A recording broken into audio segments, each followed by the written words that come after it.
언젠가 미국 이 산타클라라 연합 감리교회 이 권혁인 목사님이 이런 글을 쓰신 적이 있습니다. 그 글을 좀 제가 요약해서 소개해 봅니다. 우리가 전도할 때 가장 많이 쓰는 말 중에 하나가 예수님 믿고 복 받으세요라는 말입니다.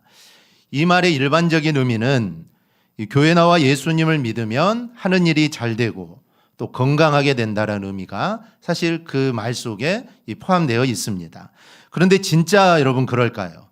예수 믿으면 물질의 복, 또 건강의 복, 이 자녀의 복을 받지만 예수 믿지 않으면 사실 그런 복을 받지 못할까요? 욥기서를 보면 욥이라는 사람이 나옵니다. 욥은 사람으로서는 이해하기 어려운 고난을 당하죠. 그때 세 명의 친구들이 욥을 찾아와서 욥에게 조언을 합니다. 친구들은 네가 아무리 동방의 의인처럼 살았어도 뭔가 숨겨진 죄가 있기 때문에 너희가 그런 엄청난 재앙을 만난 것이니까 빨리 회개하라 라고 이렇게 말을 합니다. 사실 욥의 친구들의 생각은 하나님을 진실되게 믿으면 언제나 복만 받아야 한다는 생각이 깔려 있었던 것이죠. 그래서 욥이 의롭게 살긴 했지만 그래도 네 안에 가지고 있는 죄가 조금이라도 있으니까 네가 벌을 받은 거니까 빨리 회개하라. 즉 이 욥의 친구들의 마음속에는 그런 생각들이 있었던 겁니다. 그런데 우리 주변에는 하나님의 뜻대로 살지 않고 또 세상 방법으로 사는 사람이 사실 사회에서 성공하는 것들이 더 많습니다. 이것 때문에 많은 그리스도인들이 고민을 하죠. 사업을 하면서 부정한 방법을 쓰지 않고 세금도 꼬박꼬박 내고 나보다 남의 이익을 더 생각해 주는 사람, 과연 이런 사람이 세상에서 성공할 수 있느냐라는 것이죠. 이렇게 해서 성공하는 사람이 있다면 그러면 얼마만큼 크게 성공할 수 있을까요? 대형 기업만큼 그렇게 크게 성공할 수 있을까요?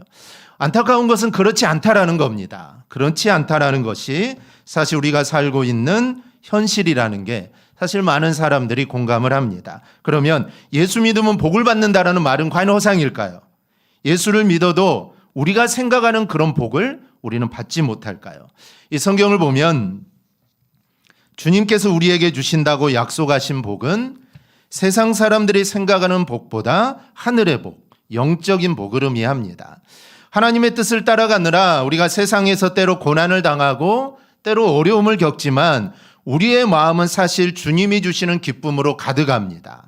만약 이 세상에서 우리가 그런 복을 받지 못한다면 우리가 나중에 천국에 가서 하나님 반드시 보답해 주실 줄 믿습니다. 이것이 바로 주님을 믿을 때 우리가 얻게 되는 복입니다. 물론 하나님이 주시는 복은 이게 전부가 아니죠. 예수님을 믿으면서 물질적인 복, 건강, 출세를 못하는 것이 아닙니다. 충분히 하나님을 잘 섬기면서도 충분히 이러한 복을 누리며 살 수 있습니다. 하나님을 섬기는 것에 우리가 우선순위를 두고 살아간다면, 아니 영순위를 두고 우리가 살아간다면 하나님은 반드시 그의 삶을 책임져 주시기 때문입니다. 우리가 정말 후회하지 않도록, 내가 하나님을 믿는 게 내가 후회하지 않도록 하나님을 나를 인도해 주십니다. 그러니 여러분 하나님을 잘 섬겨서 여러분 영혼의 복도 받고 세상의 복도 함께 누리며 살아가기를 축복합니다. 여러분 이거는 불가능한 것이 아닙니다. 우리가 어디에 우선순위를 두고 또 어디에 더 집중하며 살아가느냐, 이게 중요합니다. 우리의 시선이 오직 주님께 그리고 오직 말씀에 집중하며 살아가기를 바랍니다. 사실 그렇게 사는 것이 여러분 행복한 삶입니다.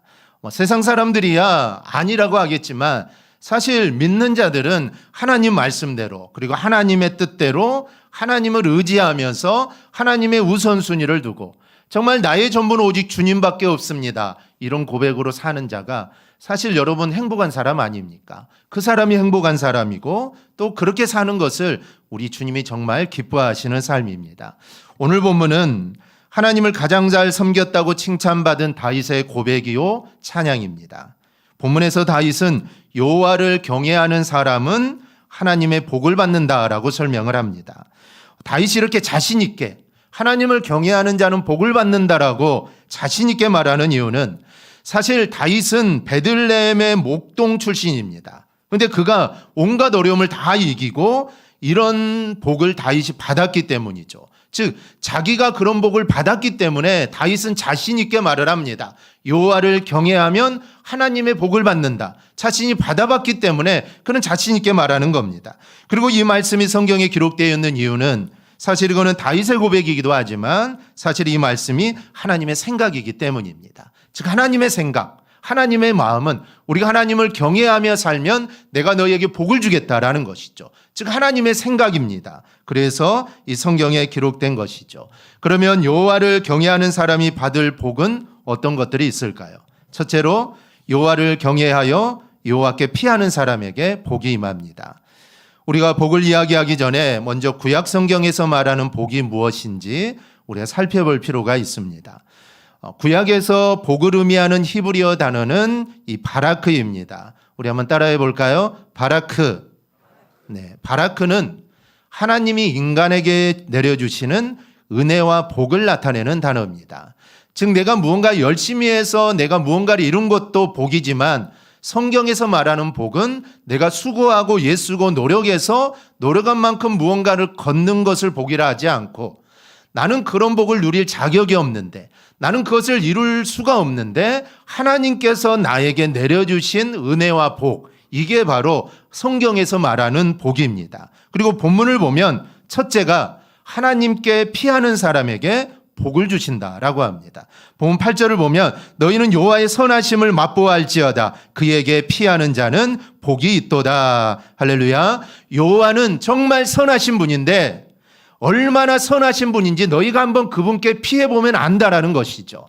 하나님이 얼마나 선한 분이 잘 모르겠지. 한번 그분께 피해봐라. 그러면 하나님이 얼마나 선하신 분인지 알게 될 거다. 그리고 여호와는 피하는 자에게 복을 주신다라는 겁니다. 여호와께 피한다는 것이 과연 무슨 뜻일까? 룻기서를 보면 우리가 정확하게 알 수 있습니다. 룻기는 이 베들레헴에 흉년이 들자 엘리멜렉이 부인 나오미와 두 아들 말론 기론을 데리고 모압으로 내려갔던 이야기를 다룬 책입니다. 엘리멜렉은 흉년을 피해 가족들을 데리고 모압으로 내려가 오르바 룻이라는 두 며느리를 얻게 되죠. 그런데 모압에 거주한 지 10년 만에 엘리멜렉, 말론 기론 그 가정의 남자가 모두 다 죽게 됩니다. 그런데 베들레헴에서 이제 흉년이 지나갔다는 소식이 들려오자 나오미는 다시 고향으로 돌아가고자 하죠. 그리고 며느리들에게 너희는 친정으로 돌아가서 이제 편안하게 남편도 없으니까 편안하게 살라고 합니다. 그런데 오르바는 돌아갔는데 룻은 돌아가지 않죠. 시어머니 나오미와 같이 가겠다면서 이렇게 말을 합니다. 룻기 1장 16절 17절 우리 함께 보겠습니다. 룻이 이르되 내게 어머니를 떠나며 어머니를 따르지 말고 돌아가라 강권하지 마옵소서. 어머니께서 가시는 곳에 나도 가고 어머니께서 머무시는 곳에서 나도 머물겠나이다. 어머니의 백성이 나의 백성이 되고 어머니의 하나님이 나의 하나님이 되시리니 어머니께서 죽으시는 곳에서 나도 죽어 거기 묻힐 것이라. 만일 내가 죽는 일 외에 어머니를 떠나면 여호와께서 내게 벌을 내리시고 더 내리시기를 원하나이다 하는지라. 아멘. 여러분 얼마나 멋진 믿음의 고백입니까? 사실 지금 상황은 이렇게 고백할 수 없는 상황입니다. 하나님을 믿는 시댁이죠. 하나님을 믿는 시댁인데 남자들이 다 죽었습니다. 대가 끊긴 것이죠.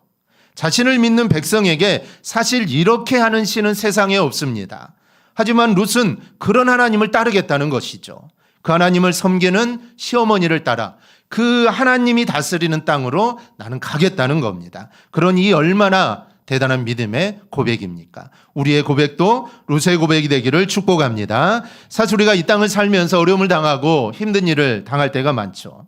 하지만 잘 될 때는 우리가 늘 하나님께 감사합니다. 늘 감사하죠. 그래서 헌금, 우리 감사 헌금도 보면은 이렇게 주셔서 감사합니다. 형통하게 주셔서 감사합니다. 사실 감사한 일이 있을 때는 잘 될 때는 우리는 늘 감사합니다. 그런데 하나님을 내가 오히려 잘 섬기는데도 일이 잘 풀리지 않고 사실 어려움이 오면 우리는 감사보다는 사실 불평을 더 하기 마련입니다. 그래서 옆에서 누가 건들기만 하면 야 지금이 기회다 하고 막 짜증을 쏟아 부어버리죠. 이스라엘 백성들이 광야에서 그랬습니다. 사실 광야의 삶은 감사할 일이 너무 많은 삶입니다. 이 광야는 사실 먹을 것도 없고 마실 것도 없고 잠잘 곳도 없는 것이 광야죠.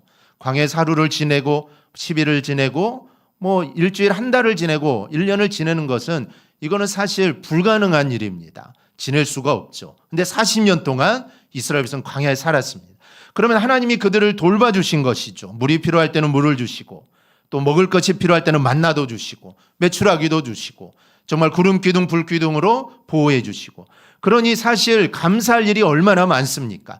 저는 매일매일 감사하며 살아도 사실 이게 그렇지 않은데 그들은 늘 불평하고 원망을 하죠. 그런데 사실 이게 연약한 인간의 모습이기도 합니다. 그런데 룻은 그렇지 않았습니다. 사실 시어머니가 섬기는 하나님 앞에 불평하고, 하나님 어떻게 이럴 수 있습니까?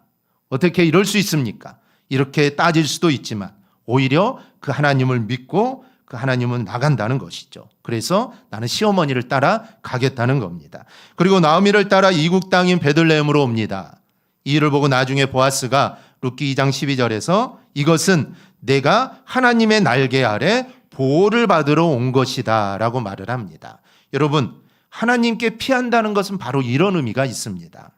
즉 하나님이 나를 보호하시고 나를 인도하심을 믿고 하나님의 날개 아래로, 그리고 하나님의 편으로 가는 겁니다. 즉 하나님의 인도하심 안으로 들어오는 것이죠. 이게 바로 하나님께 피한다라는 의미입니다.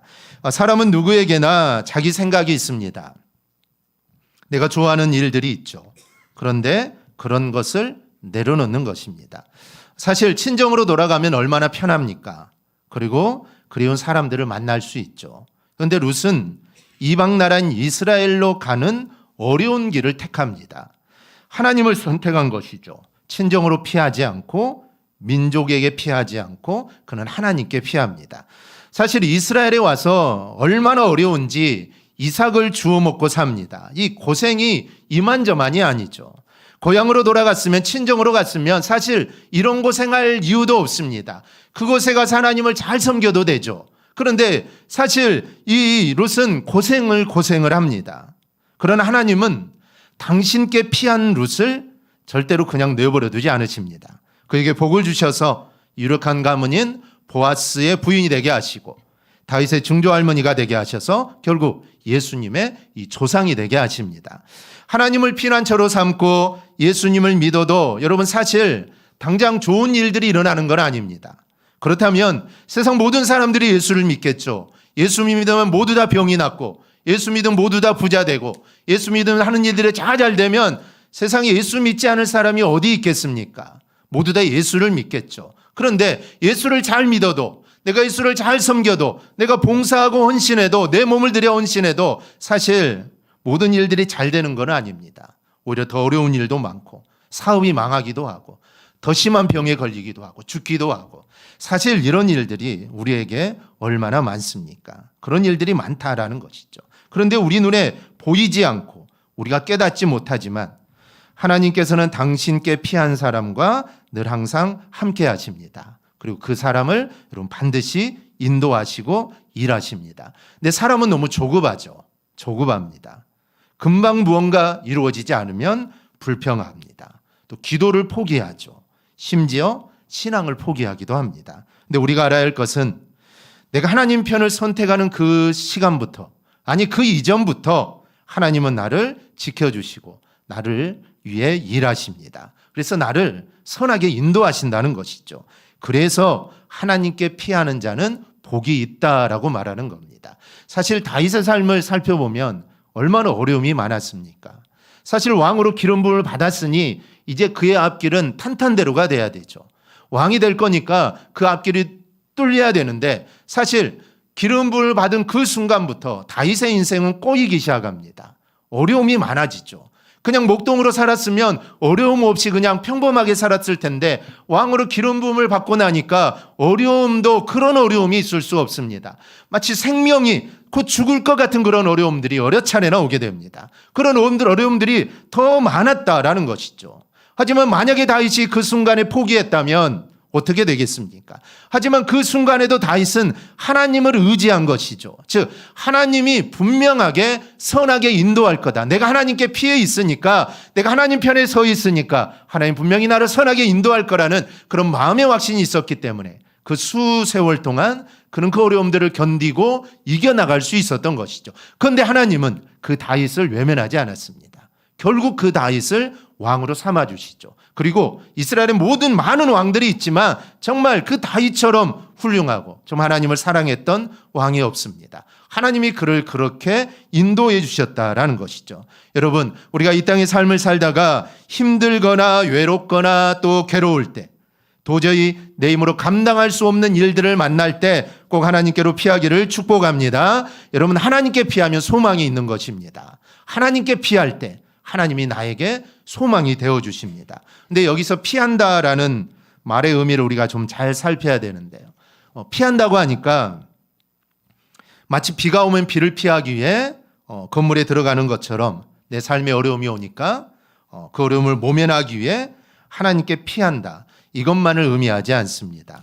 이 피한다는 말은 도피하다라는 의미도 있지만 신뢰하다, 소망을 가지다라는 의미도 있습니다. 그래서 하나님께 피한다는 말은 단순히 너무 상황이 이급하니까 그 상황을 모면하기 위해 몸을 피한다는 의미뿐만 아니라 하나님을 믿고 소망한다라는 그 의미도 담겨져 있습니다. 그래서 영어 성경은 이 하나님께 피한다라는 말을 신뢰하다라는 말로 번역을 합니다.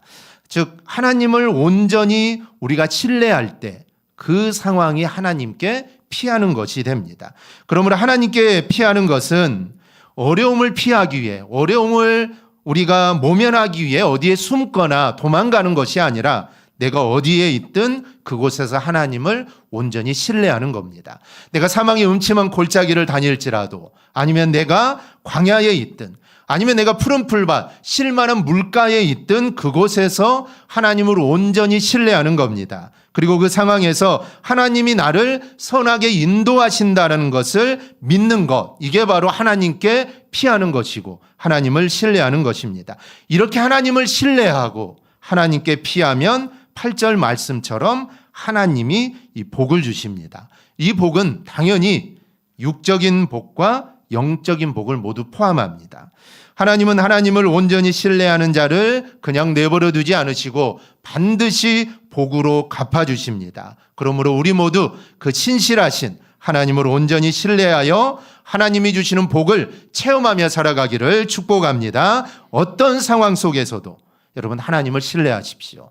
이 신뢰함은 신뢰할 수 없는 상황에서도 신뢰하는 겁니다. 사실 사람은 신뢰할 수 없으면 함께 일할 수 없죠. 신뢰할 수 없는데 또 그 사람을 믿어줄 수는 없습니다. 그런데 정말 내가 정말 하나님을 신뢰할 수 없는 상황, 내가 정말 하나님을 따를 수 없고 하나님을 의지할 수 없는 상황이 올 때가 있습니다. 그러면 그때 한번 하나님을 신뢰해 보십시오. 그러면 나와 함께 하시는 하나님을 경험하고 나를 절대로 실망시키지 않으시는 그 하나님을 우리가 체험하게 될 것입니다. 그 체험, 그 역사가 우리의 믿음을 성장시키고 또 우리의 신앙을 든든하게 세워주는 겁니다. 둘째로 여호와를 경외하는 사람에게는 부족함이 없는 복이 임합니다. 본문 9절입니다. 우리 9절 함께 보겠습니다. 너희 성도들아 여호와를 경외하라. 그를 경외하는 자에게는 부족함이 없도다. 아멘. 경외한다는 말은 그의 이름을 높인다는 뜻이고 섬긴다는 뜻입니다.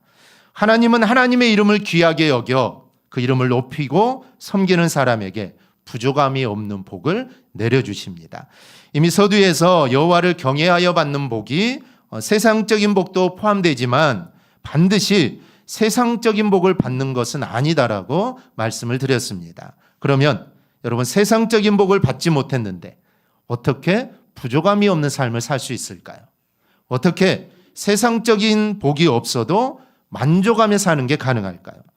많은 사람들이 세상적인 복, 즉 물질, 건강, 성공, 잘됨 등 이런 것이 없으면 만족할 수 없다라고 말을 합니다. 물론 세상은 그렇죠.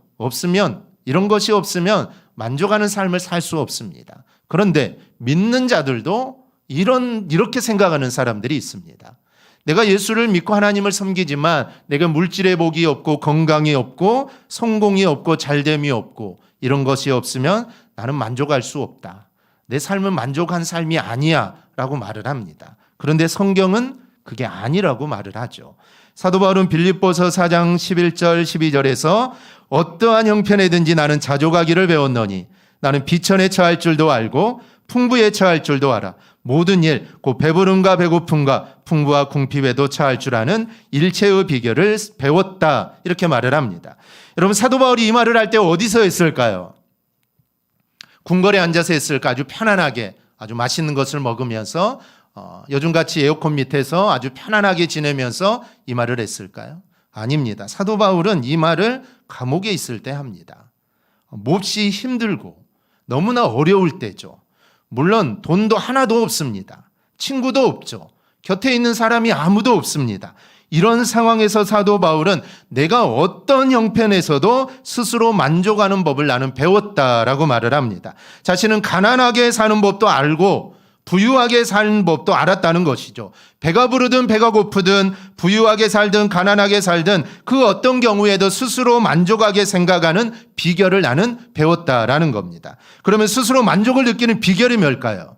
배가 고픈데 만족하고, 배가 불러도 만족하고, 지금 감옥에 갇혀 있어도 만족하고, 그 만족을 내가 느끼는 비결이 뭡니까? 그것은 바로 하나님의 은혜입니다. 즉 하나님의 은혜가 임하면 여러분, 우리는 만족하며 살 수 있습니다. 하나님의 능력을 힘입으면 우리는 만족하며 살 수 있죠. 그래서 사도 바울은 바로 일체의 비결을 내가 배웠다라고 말을 하면서 그 다음 절에서 이렇게 말합니다. 내게 능력 주시는 자 안에서 내가 모든 것을 할 수 있느니라.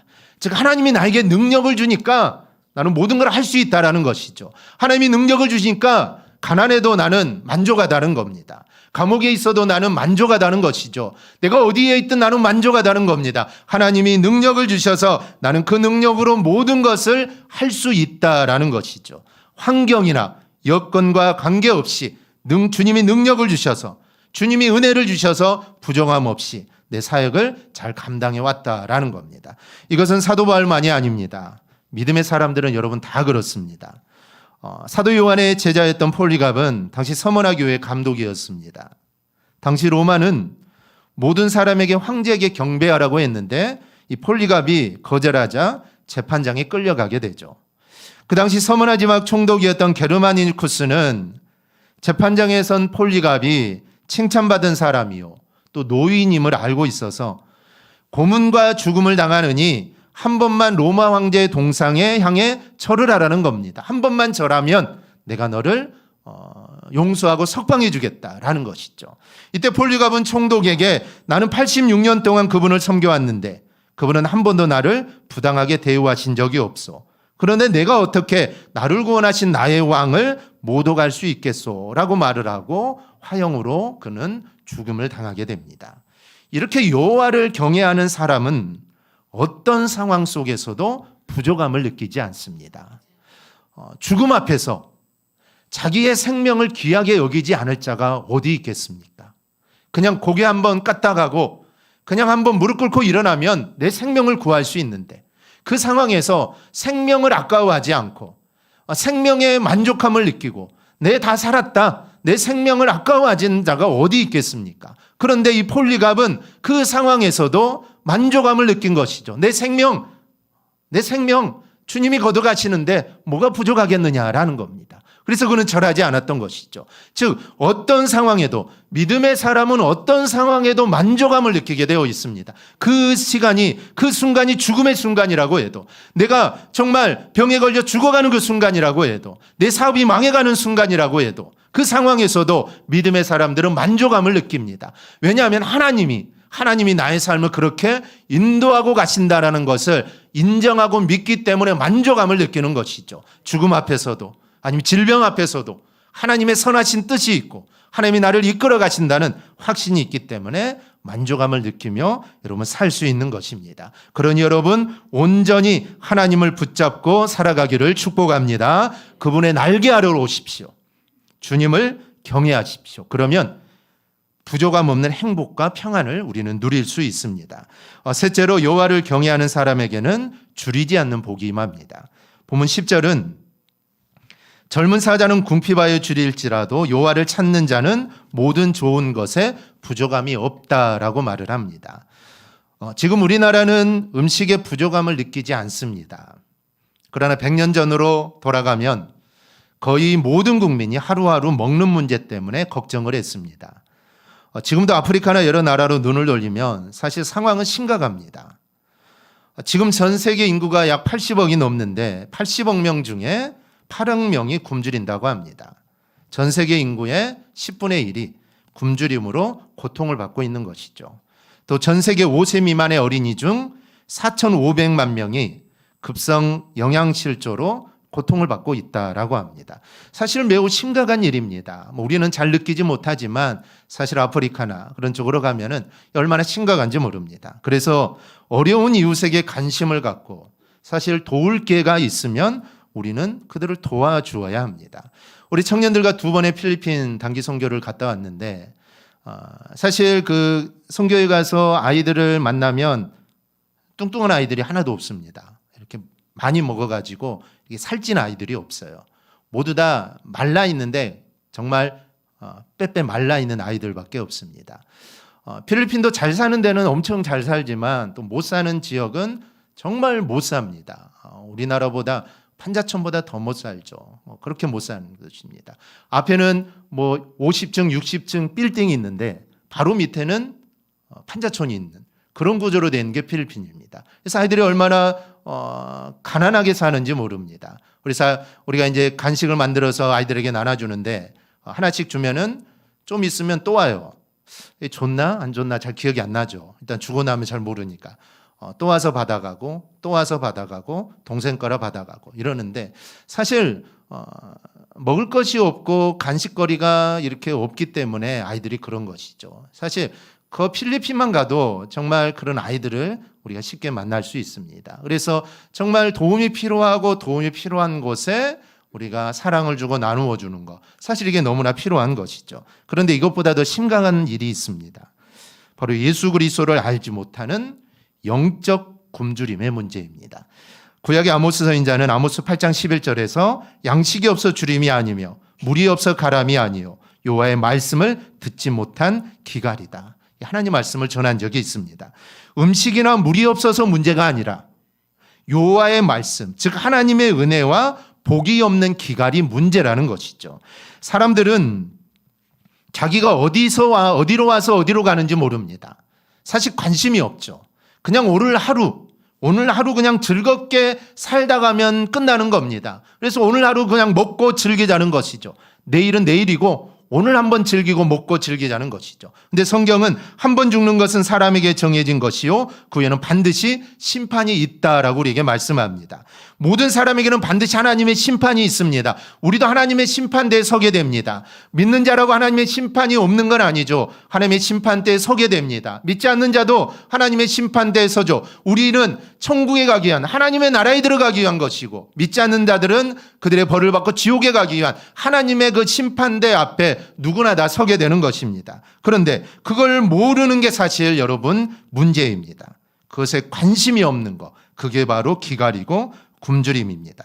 오늘 본문은 여호와께 나오는 사람은 그런 육적 굶주림과 영적인 굶주림을 해결해 주겠다라는 말씀입니다. 그 증거가 바로 광야에서 40년 동안 약 200만 명이 넘는 이스라엘 백성들이 만나와 메추라기와 물을 주셔서 먹여 살리신 일입니다. 정말 그들이 살 수 없는 곳이었지만 내가 그들을 먹여 살리지 않았느냐? 내가 그들을 먹여 살리지 않았느냐? 그거를 예로 들면서 너희의 모든 문제들을 내가 해결해 주겠다라는 것이죠. 그냥 죄만 짓고 원망하고 불평만 하고 사는 사람인데도 하나님은 그렇게 하십니다. 그리고 아주 넉넉하게 먹여주셨죠.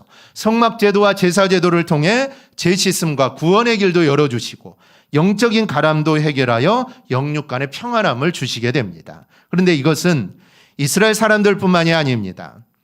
본문은 오늘도 여호와를 경외하는 사람에게 영적, 육적으로 줄이지 않는 넉넉하게 사는 복을 주신다고 말씀합니다. 그러니 늘 여호와를 경외하며 살아가기를 축복합니다. 우리나라의 최초로 세워진 교회는 황해도 장현군 대구면 송천리에 1883년 5월 16일에 세워진 소래교회입니다. 이때는 언더우드와 아펜젤러 선교사가 복음을 들고 인천항으로 들어오기 전의 일입니다.